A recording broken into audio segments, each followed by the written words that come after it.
ప్రభుత్వాన్ని 108 ఉద్యోగుల పర్యవేక్షణ ప్రభుత్వ ఆధీనంలోనే ఉండాలని గతంలో టీడీపీ ప్రభుత్వం తెచ్చిన జీవో నెంబర్ 49ను మళ్లీ కూటమి ప్రభుత్వం పునరుద్ధరించాలంటూ 108 ఉద్యోగుల సంఘం ధర్నాకు దిగింది. అవుట్సోర్సింగ్ సంస్థల చేతిలో మోసపోతున్న 108 ఉద్యోగుల డిమాండ్లను వెంటనే పరిష్కరించాలని ధర్నా చేస్తున్న 108 ఉద్యోగుల సంఘం రాష్ట్ర అధ్యక్షుడు పల్లి కిరణ్ కుమార్తో మా AP bureau chief Krishna phone in phase to face.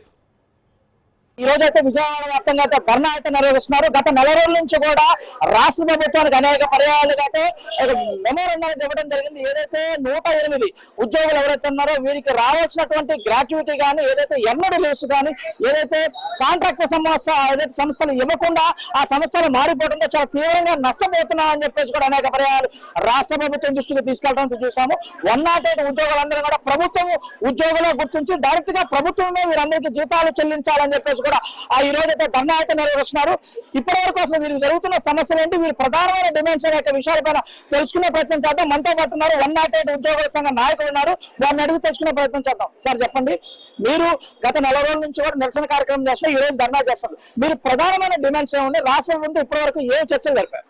ప్రధానంగా మా డిమాండ్ ఈ 108 వ్యవస్థని నేరుగా ప్రభుత్వమే నిర్వహించాలి. ఇలా నిర్వహించడం ద్వారా క్షతగాత్రులైనటువంటి అత్యవసర ప్రమాదకర పరిస్థితుల్లో ఉన్నటువంటి రోగులకి మెరుగైన వైద్య సేవలు అందుతాయి. దీన్ని ఇంకా ఎక్కడెక్కడ చిన్న చిన్న పొరపాట్లు వాటి సరిచేయడానికి ప్రభుత్వ అధికార పర్యవేక్షణ ఉంటే, ట్రాన్స్పరెన్సీ ఉంటుంది, అకౌంటబిలిటీ ఉంటుంది అనేది మా యొక్క ఆలోచన. ఇలా చేయడం వల్ల ప్రభుత్వానికి ఒక బాధ్యత ఉంటుంది. ఎందుకంటే ప్రాణాలు పోసేటటువంటి మిషన్ ఇది. ఈ మిషన్ లో గత 19 సంవత్సరాలుగా ఈ సర్వీస్ లో పనిచేస్తా ఉన్నాం. ఇక్కడ పుట్టినటువంటి సర్వీస్ ఇతర రాష్ట్రాల్లో, ఇతర దేశాల్లో కూడా అవలంబిస్తున్నారంటే దీనికి ఉన్నటువంటి క్రెడిబిలిటీ, దీనికి ఉన్నటువంటి ట్రాన్స్పరెన్సీ అది. ఎందుకంటే 108 సర్వీస్ అన్నది ప్రతి బిడ్డకి కూడా, ప్రతి ముసలి వారికి కూడా ఎప్పుడు ఏ క్షణాన ఏ ప్రమాదం జరుగుతుందో తెలియని విషయం. ప్రధానంగా మా డిమాండ్ 108 సర్వీస్ నేరుగా ప్రభుత్వమే నిర్వహించాలి అన్న డిమాండ్ మీద మేము ఈ రోజు పలు దఫాలుగా నెల రోజుల నుంచి నల్ల బ్యాడ్జీ పెట్టుకొని మేము ప్రభుత్వానికి నిరసన తెలియజేస్తున్నాం. ఎందుకంటే ఇది ఎమర్జెన్సీ సర్వీస్, ఎసెన్షియల్ సర్వీస్. దీని ద్వారా వెంటనే నిలుపుదల చేస్తే ప్రజల ప్రాణాలు గాల్లో కలిసిపోయేటటువంటి అవకాశం ఉంది. మేము ప్రాణం పోసే వాళ్ళుగా ప్రజల ప్రాణాలు తీయకూడదన్న ఆలోచనతో నెల రోజులుగా మేము ఓపిక పట్టి ఉన్నాం. అయినప్పటికీ ప్రభుత్వ అధికారులు స్పందించిన తీరు సరిగా లేదు. ఎందుకంటే 15 డిమాండ్లతో మేము నోటీస్ ఇచ్చాం. 15 డిమాండ్ల మీద గౌరవ స్పెషల్ ప్రిన్సిపల్ సెక్రటరీ గారు మమ్మల్ని పిలిచి మాట్లాడారు, అడిషనల్ సిఇఓ గారు మాట్లాడారు.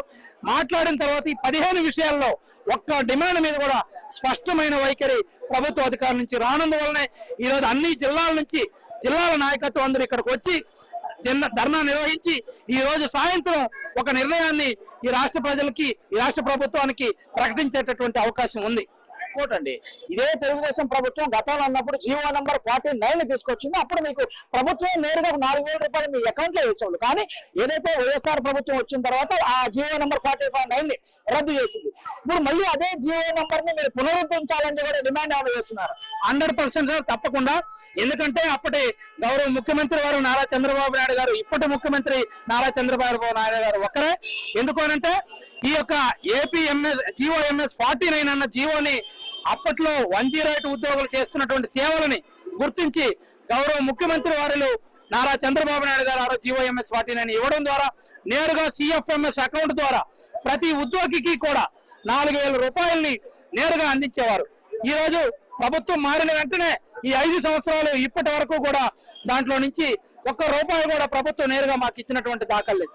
దయచేసి ఇప్పుడున్నటువంటి గౌరవ ముఖ్యమంత్రి వారి మీద మాకు నమ్మకం ఉంది, గౌరవం ఉంది. ఎందుకంటే ఆయన నిజమైనటువంటి సమస్య మీద నిక్కసుగా మాట్లాడతారు. కాబట్టి మీరు ఇచ్చిన జీవోని మీరే పునరుద్ధరిస్తే చాలా బాగుంటుంది. ఎందుకంటే మీ మీద నమ్మకం ఉంది.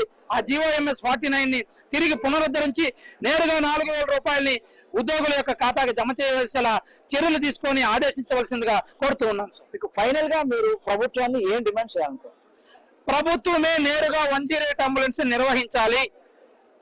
ప్రభుత్వంలో పనిచేస్తున్నటువంటి ఉద్యోగులకి ఏ విధమైనటువంటి మమ్మల్ని ఎప్పుడూ కూడా మేము పర్మనెంట్ ఉద్యోగులు గుర్తించమని గొంతమ్మ కోరికలు కోరడం లేదు. ఆర్థిక పరమైన అంశాల జోలికి కూడా పోవట్లేదు. ప్రభుత్వం నేరుగా సర్వీస్ నిర్వహించడం ద్వారా సర్వీస్ లో ఒక ట్రాన్స్పరెంటీ ఉంటుంది. ప్రజలకు అత్యవసర వైద్య సేవలు సకాలంలో అందుతాయి. వారికి నిజమైనటువంటి సేవలు అందడం ద్వారా ప్రజల ప్రాణాలు కాపాడగలుగుతాము. గవర్నమెంట్ అధికారుల పర్యవేక్షణలో ఇది ఉండాలి. తద్వారా రోజుకి 12 గంటల సేపు మేము పనిచేస్తా ఉన్నాం. 8 గంటల పని విధానం లేబర్ చట్టంలో ఉంది, దాన్ని అమలు చేయమని అడుగుతా ఉన్నాం.